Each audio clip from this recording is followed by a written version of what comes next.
Shalom.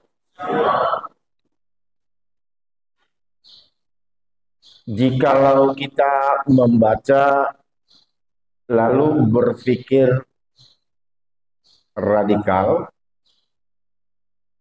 susah kita menerima Injil tentang pemuritan.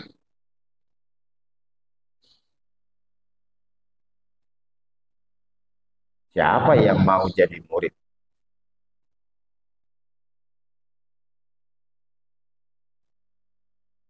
Maka banyak para teolog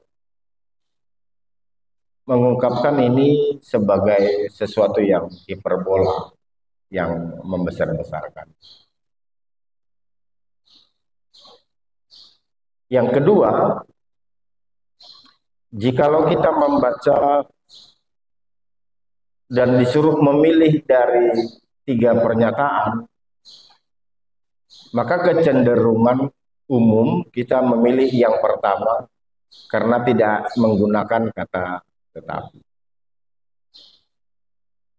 Tapi terlepas dari semuanya itu, topik kita, siapkah mengikut Tuhan? Siapkah mengikut Dia? Maka saudaraku yang dikasih Tuhan Yesus, dari judul ini kita diminta untuk sampai pada titik akhir yang disebut dengan kata standar. Ada standar yang diinginkan Tuhan. Kalau dalam istilah lowongan kerja, ada syarat yang diinginkan Tuhan. Maksimal umur sekian. Menguasai MS, DOS, Excel, Canva, berpenampilan menarik, fresh graduate atau minimal D3. Maka kita bertanya, apa standar itu? Lalu kita nanti di akhir akan menjawab, siapkah aku atau tidak? Dalam bahasa Yunani, dia menggunakan kata akolote. Aku akan mengikuti. Sebuah perjalanan akhir Tuhan Yesus sebelum dia disalibkan, di mana Tuhan Yesus mengarahkan pandangannya ke Yerusalem,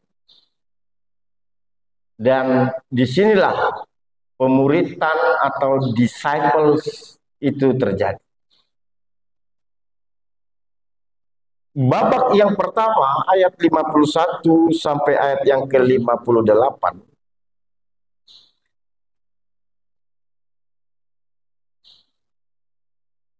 Kita tahu, kita menemukan satu standar. Kalau nanti saudara melihat, biasanya kalau di Alkitab ada di belakang. Ya. Jadi kalau kita baca secara utuh perjalanan Tuhan Yesus yang mau berangkat ke Yerusalem, yang paling dekat itu adalah dari Samaria. Ada jalan memutar melewati pesisir Danau Galilea daerah Yordan. Tapi jauh.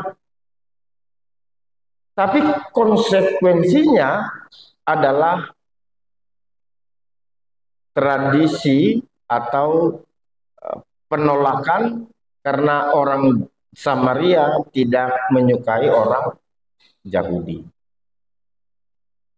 Maka diutuslah si Yakobus, diutuslah si Yohanes untuk pergi mempersiapkan segala sesuatu bagi Tuhan Yesus. Apa hasil dari kepergian mereka? Yakobus dan Yohanes berkata, Tuhan, mereka menolak. Apa jawaban Tuhan Yesus?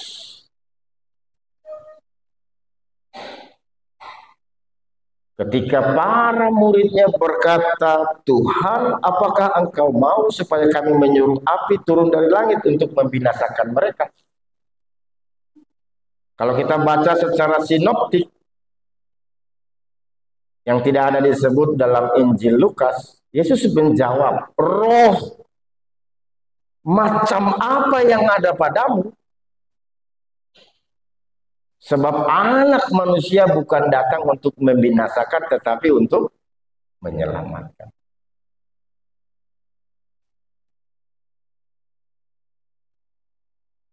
Ternyata definisi para murid tidak jelas tentang apa itu surga.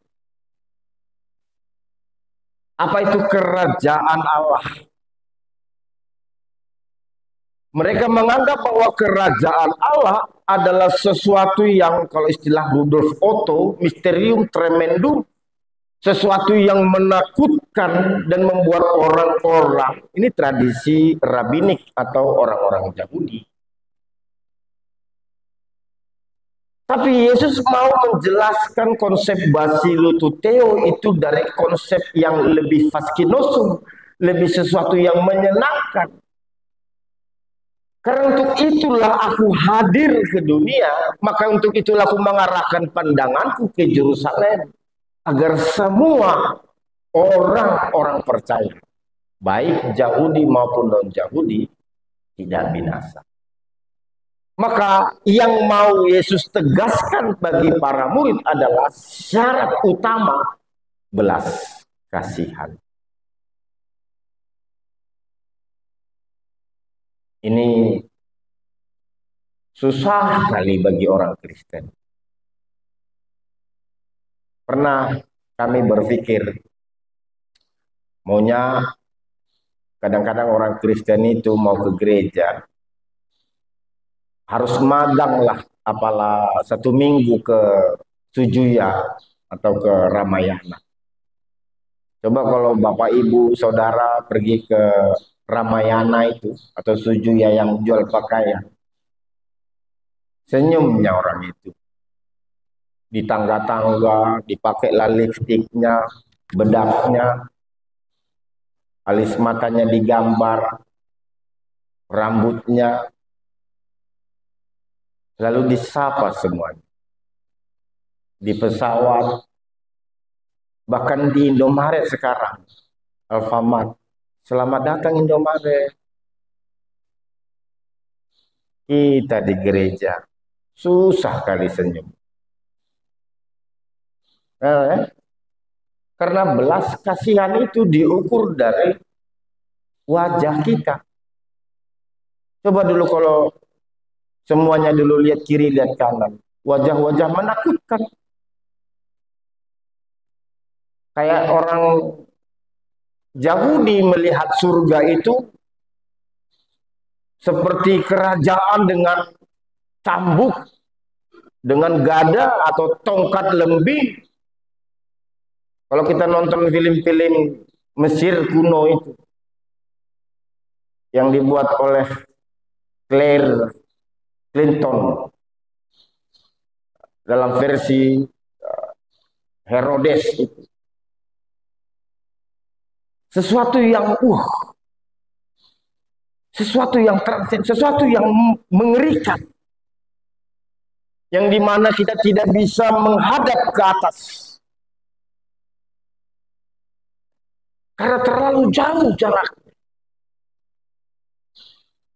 Makanya Yesus menjelaskan kembali bahwa kerajaan Allah itu tidak hanya yang transenden, tapi juga imanen. Kalau kami para teolog, dia tidak hanya basilo, tapi basile tuteo. Dia tidak hanya kerajaan Allah yang besar, tapi kerajaan Allah yang kecil, yang hadir untuk menggapai semuanya. Dikumpulkannya yang kecil-kecil ini menjadi tempat yang besar. yang imanen, yang hadir. Di mana kerajaan Allah itu? Di mana belas kasihan itu? Di mana kau berada? Bahkan di tempat ini sekalipun. Apa tanda-tanda kerajaan Allah itu? Nyaman. Itulah kata damai sejahtera. Nyaman pikiranmu. Nyaman tubuhmu. Coba dulu sekarang. Nyamannya kita bergereja ini. Perlunya kita berdoa. Buat keputusan panitia. Nggak cukup pelapor. Harus ada tilam. Harus pakai tilamnya kita di sini. Pakai sofa. Harus kaki kita menjulur ke depannya baru nyaman dirimu. Harus adanya persandaran, kalau ibaratnya mobil itu bisa ke atas itu bisa ke bawah. Harus ada itu. Kalau kita naik pesawat, nanti mulai minggu tanggal 6 Juli semua jemaat bawa bantal yang di leher. Biar nyaman. Apa itu istilahnya itu? Ada bantal di leher. Harus begitu. Tapi apa yang membuatmu nyaman? Ini pertanyaan. Itu kenapa susah kali orang jadi murid. Makanya dulu saya selalu diingatkan orang tua. Pelajaran apapun tidak akan bisa masuk kotakmu kalau kau tidak mencintai guru-guru. Sampai kapanpun Bapak Ibu, anak-anak Tuhan, kau tidak akan pernah mencintai gereja ini kalau kau tidak mencintai orang-orang. Amin. Gak suka aku sama itu. Ngapain duduk di depan itu? Bibir kanan atasnya itu naik 3 cm ke atas.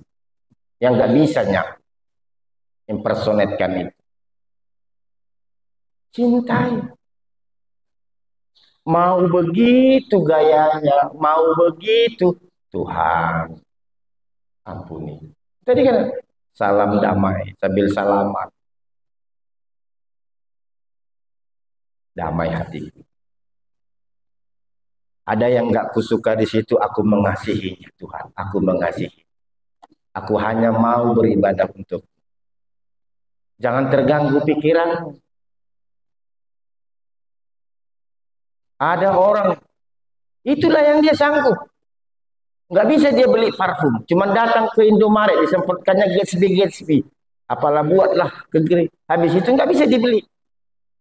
Parfumnya lalat pun lari. Tapi itulah aku mengasihimu Tuhan. Nggak apa-apa. Saya sering naik ke bis cepat. Ada inang-inang. Apiksonnya rasanya ada entah rasa apa. Campur demban. Nggak mandi lagi 2 hari. Duduk di sampingku. Kusandarkan kepalaku.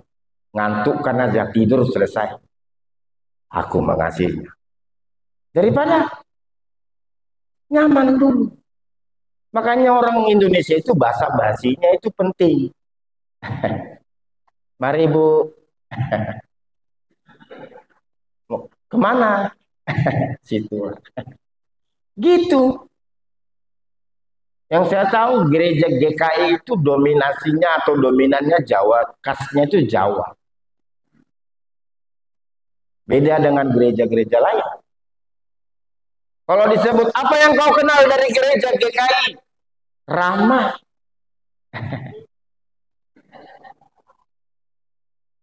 Ini di GKI Sinabung. Sama GKI apa? Si Manuk-Manuk. Nggak ada ramahnya itu. Saya datang. Hanya di ruang konsistori yang ramah. Pendeta gitu. Terlagi habis ibadah, kopi pendeta boleh. Tapi, aduh, coba dulu basa-basi dulu kiri kanan. Gitu aja nih coba. Enak. Jangan langsung kau menghakimi orang lain, karena itu syarat mutlak untuk menjadi seorang murid. Jangan langsung kau menghakimi suamimu, jangan langsung kau menghakimi istri, bahkan anak-anakmu atau orang tuamu sekalipun.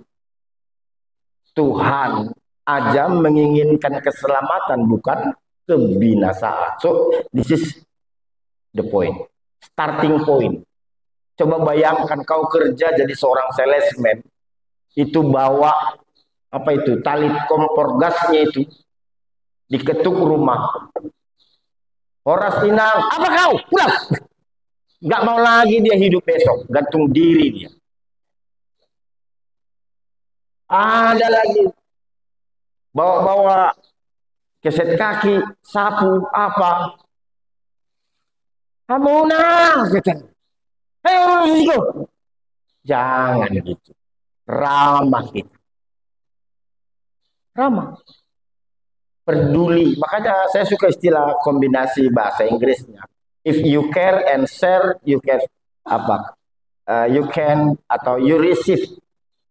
Namanya cash. Coba ya.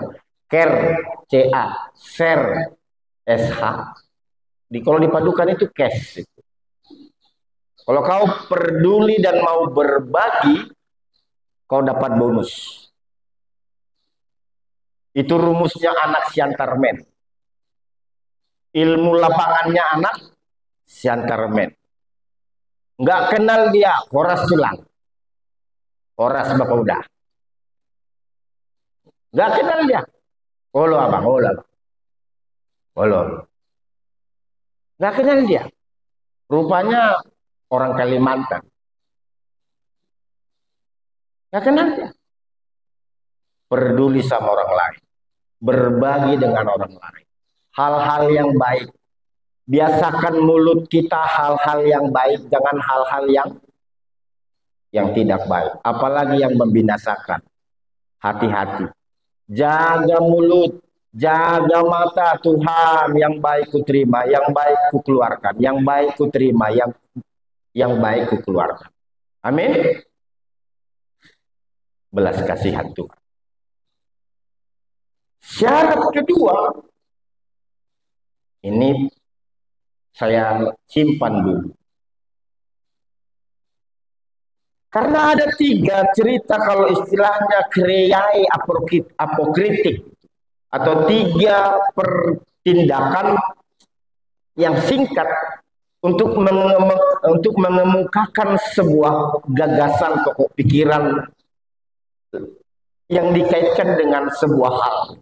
Ini kalau istilah kami namanya bahasa Indonesia itu kriai. Jadi kadang-kadang banyak kita minim kosakata. Ya. Ada solusi, ada delusi. Ya, ini permainan bahasa. Tapi terlepas dari semua itu, ada 3 orang.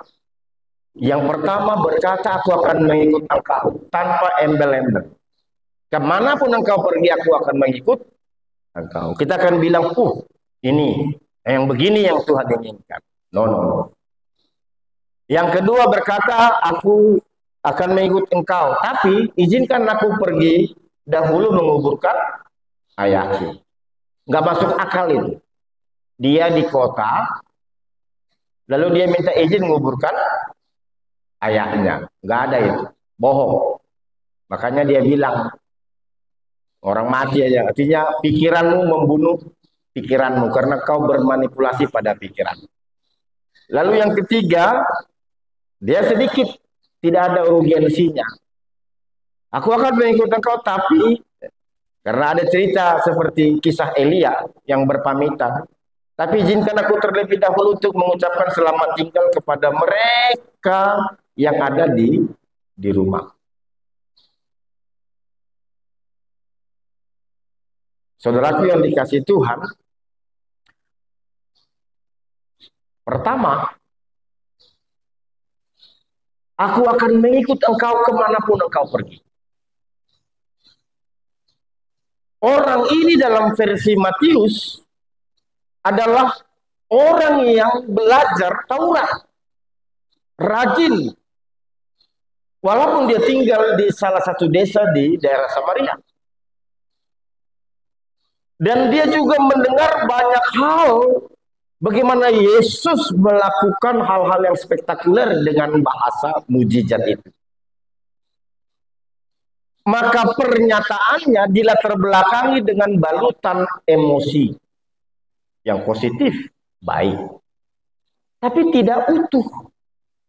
Maka dengan itulah Yesus menjawab, ya bagaimana seorang anak manusia atau serigala saja mempunyai liang dan burung, tapi anak manusia tidak mempunyai tempat untuk meletakkan kepalanya. Artinya Yesus mengatakan pemahamanmu itu tidak utuh. Kau mengikut aku karena sesuatu hal yang hanya yang indah saja, hanya hal-hal yang positif saja. Saya jujur juga banyak anak-anak gereja, pemuda gereja, sekolah pendeta, alasannya kebanyakan, kenapa kau mau jadi pendeta? Enak duduk di depan, dapat dayok binatur, dapat gambar. Pulangnya dikasih amplop. Berwibawa. Kalau ada boru-boru anak gadis tinggal milih. Kenapa? Yo, pendeta. Makanya kalau ada pendeta muda yang belum nikah, agak takut banyak pemuda ini, laki-laki ini. Nggak tersaingi abang tuh katanya. Nah, hanya hal-hal yang menyenangkan. Bapak Ibu nggak tahu. Gitu masuk banyak yang nyesal. Banyak yang pulang. Tidur di tikar, di asrama. Kalau sekarang agak enak. Karena bicara hak ajasi. Ada kritikan dari lembaga funding. Kalau saya dulu, sampai tingkat 5 itu di asrama.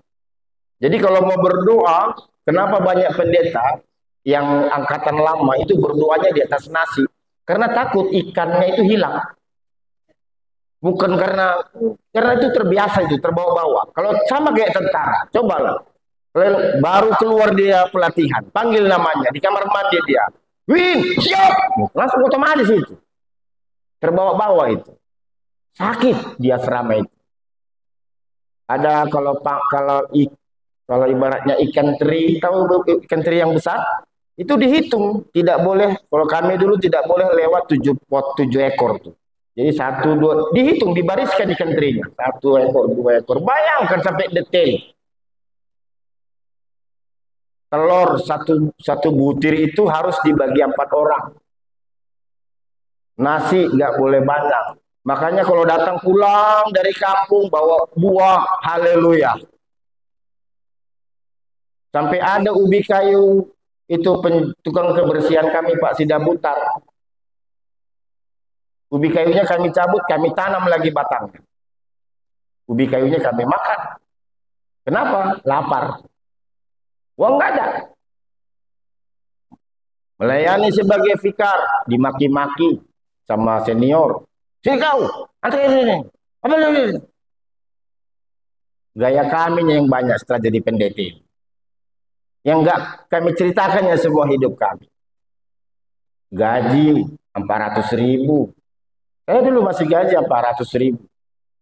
Itu pun sekali 4 bulan.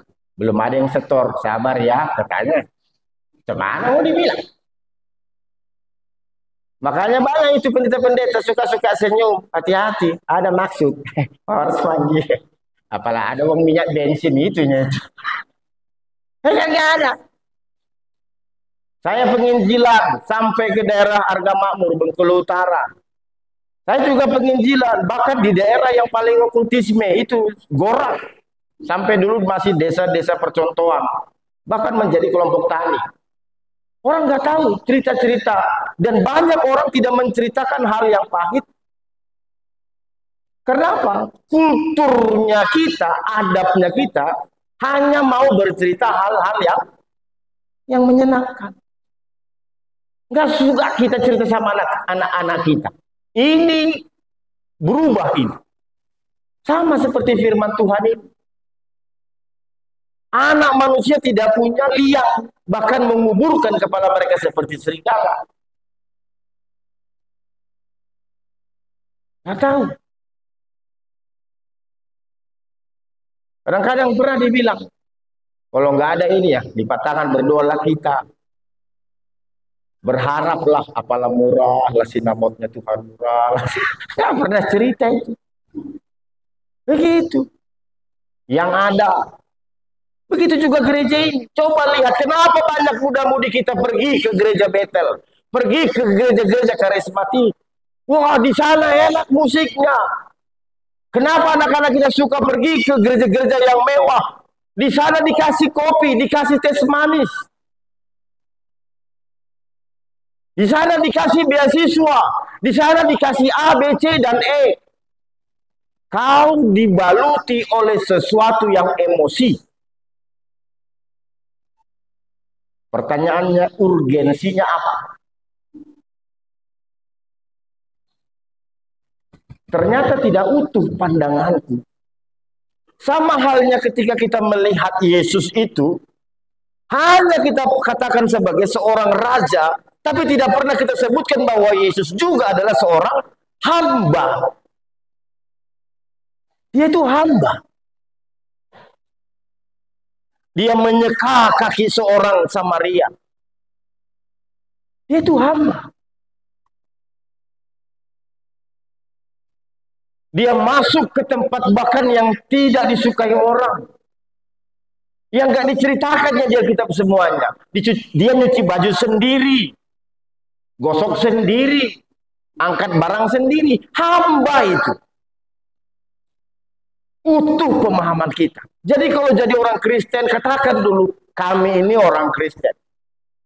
Benar, Allah kami hebat. Benar, Allah kami hebat. Allah kami dahsyat. Seorang raja, Allah yang perkasa. Ini liturgi kalau Natal. Tapi kita juga harus tanamkan pada pikiran kita. Tapi aku harus lalui semuanya dengan proses yang panjang. Kalaupun itu menyakitkan, selama ada Tuhan Yesus, aku harus jalan. Makanya di lidah kita itu semua rasa itu harus ada. Di mana asin tahu kita, di mana pahit tahu kita, di mana manis tahu kita, di mana pedas tahu kita. So, jangan hanya lihat satu sisi, tapi lihat dua sisi. Ini penting. Kita ke gereja ke sana lah, udah enak. Kita nggak tahu. Sampai sebegini besarnya GKI Sumut Sinabung, ada banyak peristiwa yang menyedihkan. Makanya air mata itu keluar tidak hanya saat sedih, tapi juga bahkan saat sukacita. Saking bahagianya dia menangis. Maka utuh pemahaman kita tentang kerajaan Allah itu. Utuh pemahaman kita tentang keluarga kita, tentang gereja kita, tentang sektor kita. Utuh. Tradisikan terus itu untuk anak-anak kita. Apa itu GKI Sumut? Apa itu Efesus? Efesusnya? Apa itu Korintus? Sampaikan. Supaya mereka jangan melupakan itu. Jangan hanya lihat sekarang udah pakai lampu apa ini.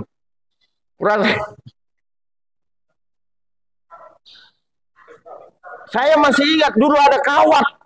Itu lampu di bawah-bawah. Saya masih ingat itu. Beberapa masih ingat. Melihat langit bisa tembus walaupun ada seng. Doa saya ini baja kapan turun, kapan jatuh. Matilah semua di bawah ini. Saya masih ingat. So, utuh emosi kita. Apa dibalik semua ini? Apa dibalik cerita mujizat ini? Bagaimana mujizat ini terjadi? Maka nggak gampang kita berkata, aku akan mengikut engkau kemanapun engkau pergi. Tapi ketika itu kita katakan, aku lutoteo, maka karena aku mengenal susah senangnya hidup ini. Amin. Begitu pula dengan yang kedua, begitu juga dengan yang ketiga.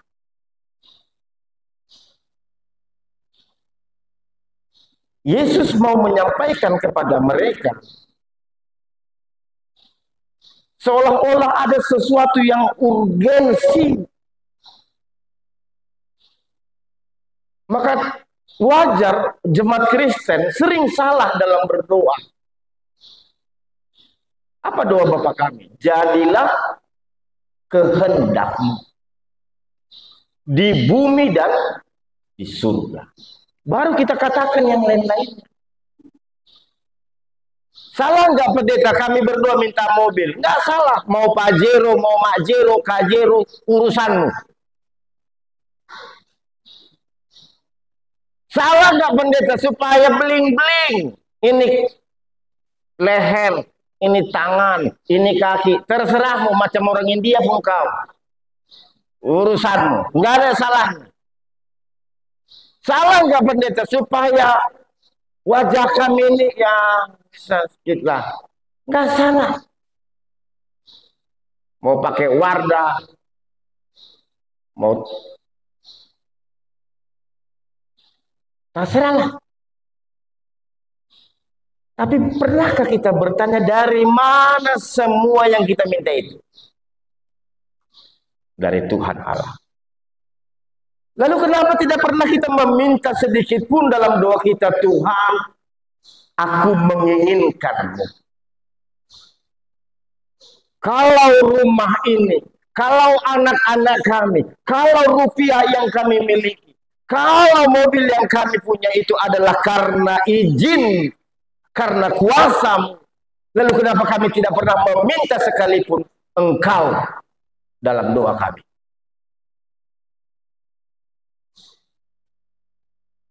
Ini kan sama kayak perdebatan mobil elektrik dengan mobil yang sekarang.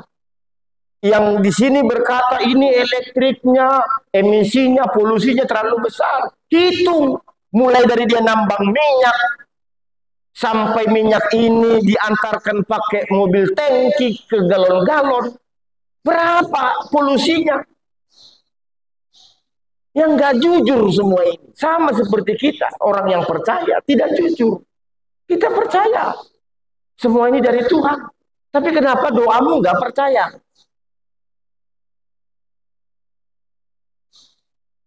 Karena ternyata kita belum bisa melihat skala urgensi apa yang terpenting dari hidup. Seperti orang yang ketiga, aku mau minta izin.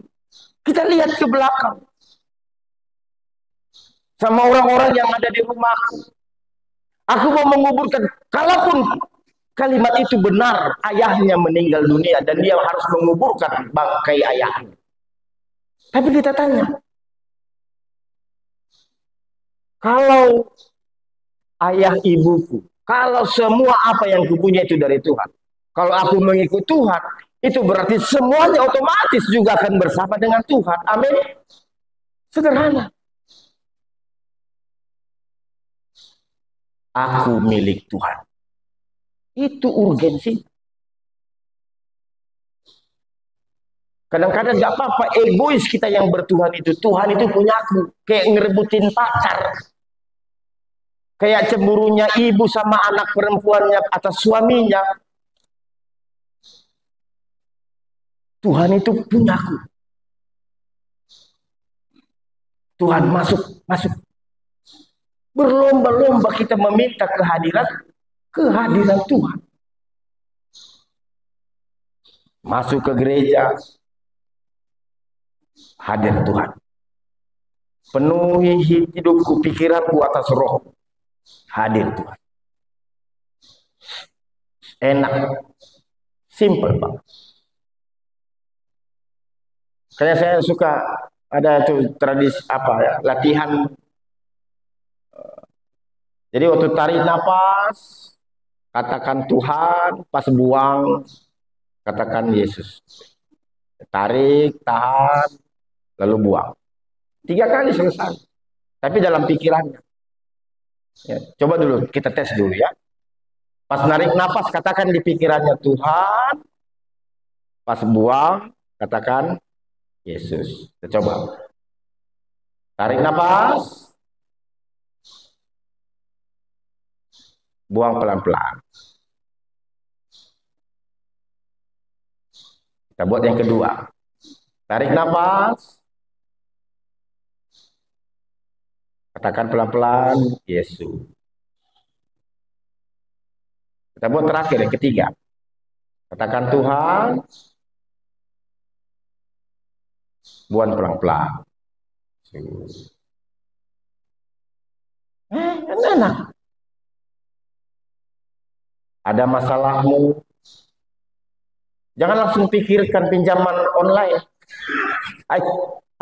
Ini ada ini, download foto. Tarik napas dulu. Tuhan Yesus.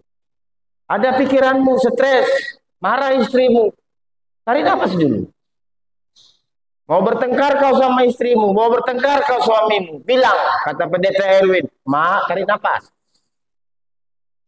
Buang pelan-pelan. Nggak marah itu. Sebelum kau marah-marahi, aku tarik napas dulu. Kalau kau pun ada pacarmu, begitu buat. Tarik napas, buang pelan-pelan. Ya, simpel. Makanya umur udah 40, wajah macam masih 20-an ya kan? Happy aja. Oke, itulah. Ada ya? Ini urgensinya pindahkan ketegangan-ketegangannya di titik yang namanya Tuhan Yesus. Makanya standar kedua yang mau Tuhan Yesus katakan adalah mindset, caramu berpikir untuk melihat tiga orang ini dalam jawabannya atau responnya kepada Tuhan. Ketika dia berkata, maukah kau mengikut aku? Iya. Tapi cara pandangmu itu benar bahwa Tuhan itu adalah yang urgen, paling penting. Maka kalau urgen, aku ini milik Tuhan. Kalau aku terima uang, ini milik Tuhan. Ini milik Tuhan. Bahkan penyakit pun itu juga milik Tuhan. Karena lalai aku selama ini, Tuhan berikan itu penyakit. Maka aku makan obat ini, kuangkat, inilah milikmu Tuhan. Dari punyamu menyembuhkan apa yang kau berikan untuk menegurku. Ku makan ini, istirahat aku. Itu milik Tuhan. Kalau sempat ada pikiran-pikiran yang lain-lain, milik Tuhan. Itu urgensi. Yang kedua, mindsetnya utuh aku melihat Tuhan. Tidak satu sisi tapi dua sisi. Utuh aku lihat Tuhan. Ini standarnya. Kan sederhana kan? Tidak terlalu radikal. Tinggalkan inimu. Kalau kamu mau jadi sintua, penatua, tinggalkan istrimu. Satan kau, sermon kau. Enggak gitu jelaskan. Enggak begitu. Istriku ada karena Tuhan.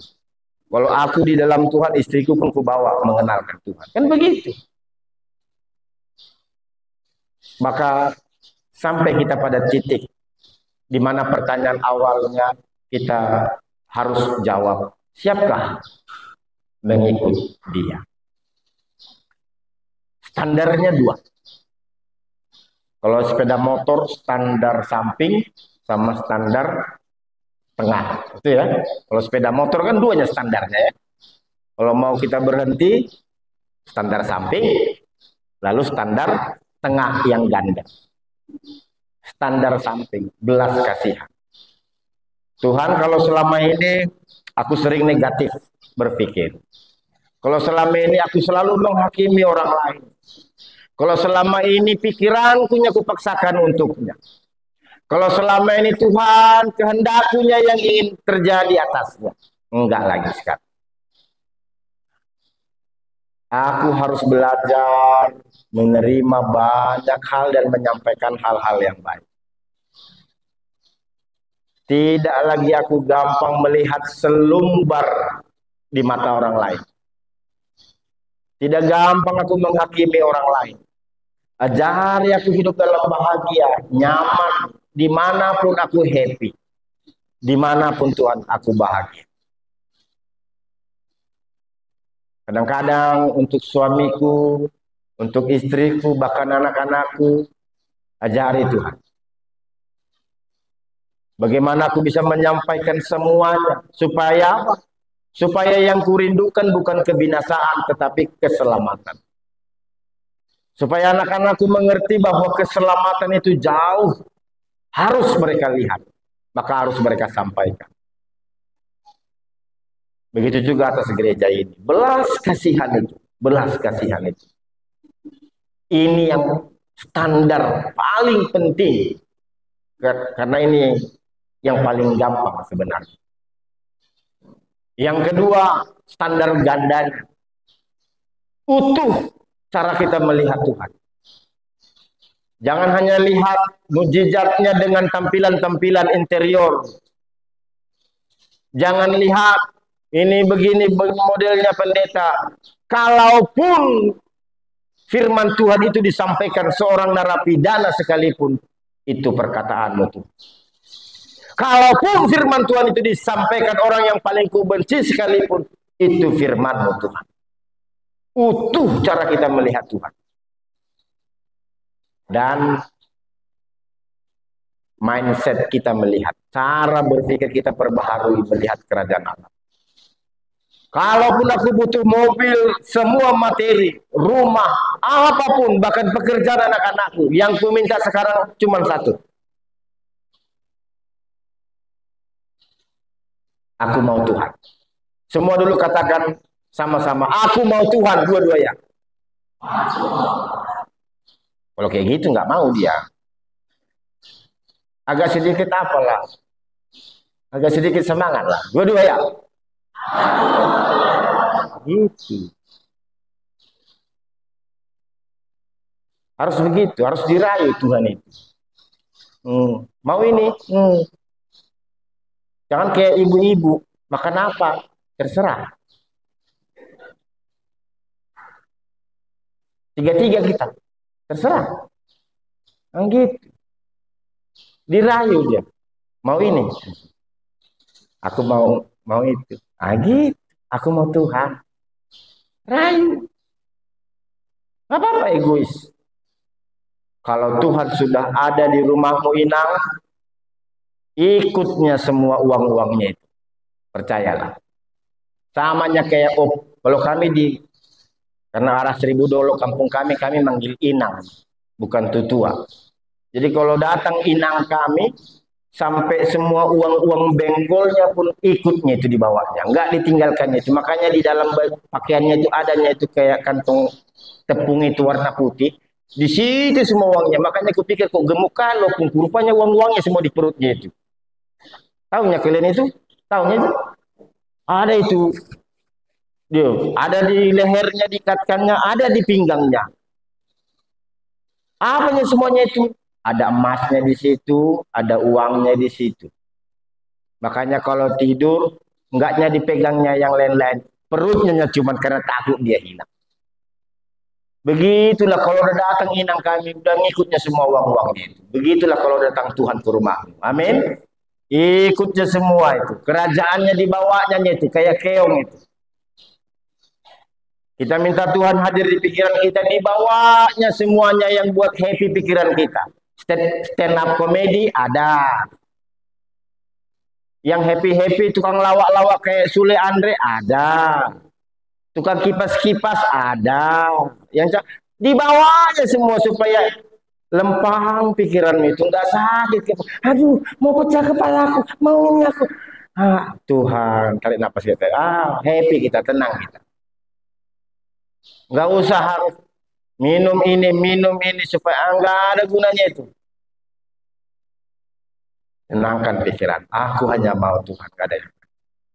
So ini standar. Jadi kalau udah paham kita, siap mengikut dia? Siap. Siap berbelas kasihan? Siap. Yakin ya aku nanti pulang gereja udah senyum-senyumnya Bapak Ibu. Pendeta, nggak apa-apa dipaksa-paksa. Nanti lama-lama terbiasanya. Awal-awal dipaksanya itu. Nggak apa-apa.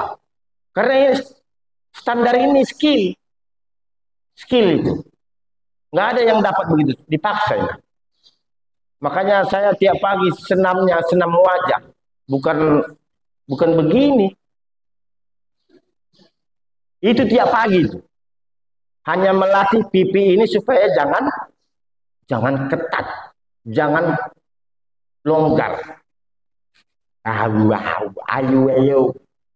Nah, dilatih supaya senyummu sama, kirinya panjangnya sama dengan yang kanan. Dilatih itu, susah itu. Enggak ada yang bisa. Coba senyum. Maunya panjang sebelah itu, makanya jadi meleseng. Amin. Berdoalah kita.